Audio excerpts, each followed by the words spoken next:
Higit 100 individual nakiisa sa municipal cleanup drive sa bayan ng Midsayap. Ulat na umano'y pinaparaffle ng mga politiko ang ayuda ng pamahalaan sa lalawigan ng South Cotabato. Iba-validate ng DSWD-12. At optometry top-notcher na si Dr. Puna nag-courtesy call kay Tacurong City Mayor Lechoncito. Yan ang ulo ng mga balita sa Soxergen Headliners.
Magandang araw, South Central Mindanao. Narito na ang mga pangunahing balita sa Soxergen Headliners ngayong Nobyembre 7, taong 2024.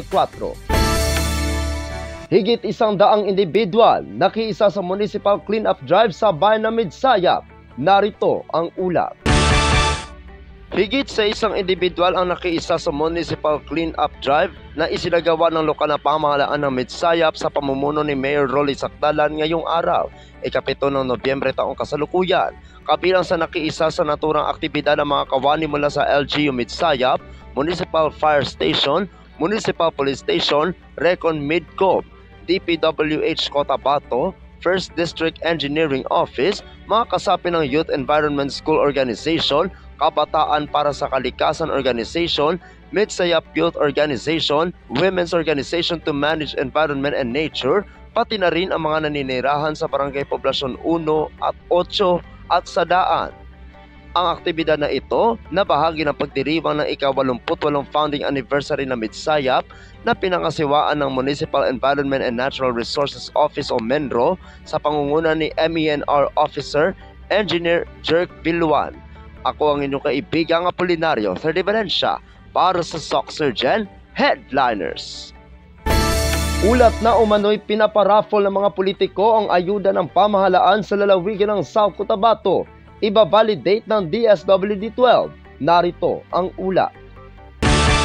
Iba-validate ng Department of Social Welfare and Development o DSWD Region 12 ang natanggap nilang ulat na umano'y may mga politiko sa lalawigan ng South Cotabato na nagpaparaffle ng mga ayuda tulad ng ayuda para sa Kapos at Kita Program o AKAP. Sa pahayag ni DSWD-12 Regional Director Loreto V. Cabaya Jr., natatalakayin nila ang kumakalat na post ng isang barangay official kung saan nagpapasalamat ito sa mga politiko na nagbigay ng slot sa AKAP para sa kanilang mga residente.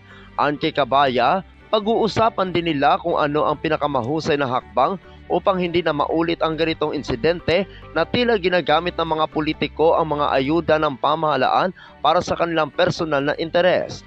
Nilinaw ng mga regional director na ang mga ayuda tulad ng AKAP ay para lamang sa mga kwalipikadong benepisyaryo o mga residente na may mababang kita o income at hindi dapat iparaffle o ipamigay kahit kanino.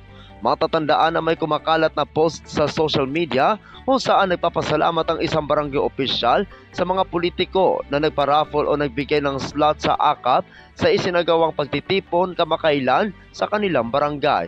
Ako ang inyong kaibigang Apolinario, 3 Valencia, para sa Soxergen Headliners. Para sa uling balita, optometry top-notcher na si Dr. Puna nag-courtesy call kay Tacurong City Mayor Lechoncito. Narito ang ulat.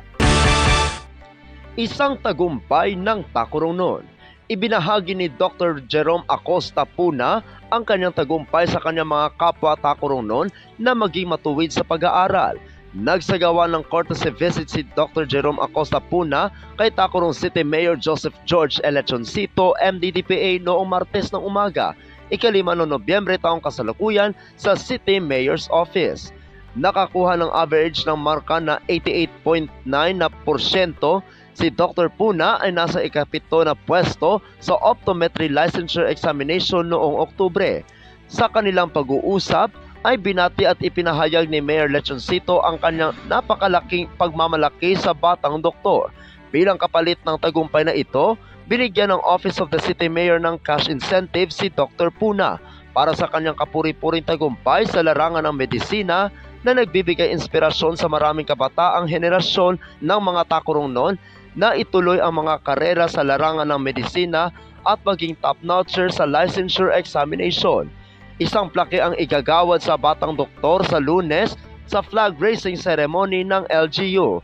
Si Dr. Puna ay isang ipinagmamalaking alumnus ng Notre Dame of Tacurong College at nagtapos ng kanyang bachelor's degree sa Davao Doctors College. Ako ang inyong kaibigang Apolinario Thirdy Valencia para sa SocSurgen Headliners.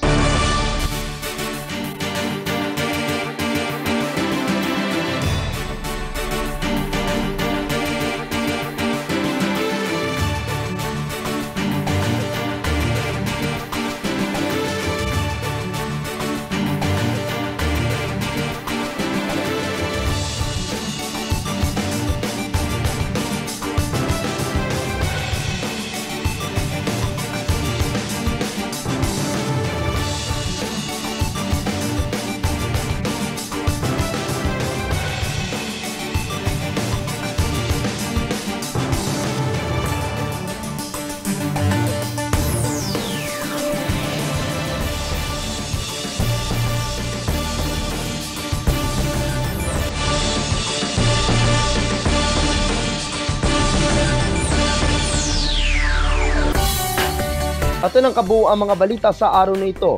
Mga balitang kailangan ninyong malaman, balitang walang kinakampihan, balitang totoo, balitang may dalang aral at inspirasyon. Ito ang SocSurgen Headliners. Hanggang bukas, maraming salamat at magandang araw, kaibigan.